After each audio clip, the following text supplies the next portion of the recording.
Well, we are bringing you right now a live look at I-77 south near Decker Boulevard, where traffic is now moving after being backed up for miles earlier this morning.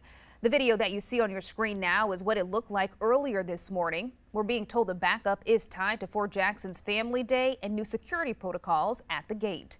News 19 Shannon Taylor is at the scene with what you need to know. Shannon? Well, traffic is still an issue for some of the folks behind me. We're now on the intersection on Morning Low and Percival Road, where that story is still the same. As you can see right behind me, traffic is still backed up as folks are getting into Fort Jackson right here on this intersection. I know that was still very much an issue for me when I was coming in. Earlier this morning, I was on the Interstate I-77 for about 30 minutes. And we've even talked to some people who have been sitting in traffic for hours, maybe 15 minutes, 30 minutes. Even one person that we talked to here at this intersection said that she was on her way to a funeral at Fort Jackson this morning that started at 10 and wasn't able to make it because of the conditions of the road. I was just saying that I just disappointed. You know, I knew it was going to be heavy traffic, but this is unreal.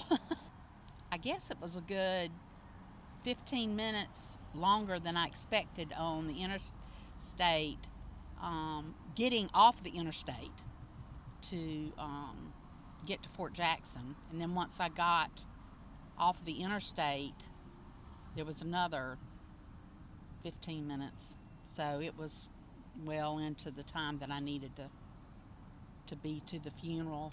And if you're wondering why there was so much traffic and so much bumper-to-bumper traffic earlier today on I-77, the city of Forest Acres did put out a statement on their Facebook page warning drivers this morning that I-77 would be backed up from Percival Road all the way to Decker Boulevard.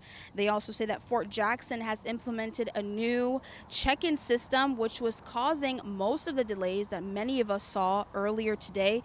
In addition, any families visiting, like the lady that you heard earlier about wanting to go to a funeral, please expect some delays. They're also warning drivers to find some alternative routes, find some back roads. Also, pack your patience and drive safely. Reporting in Columbia, Shannon Taylor with News 19 WLTX.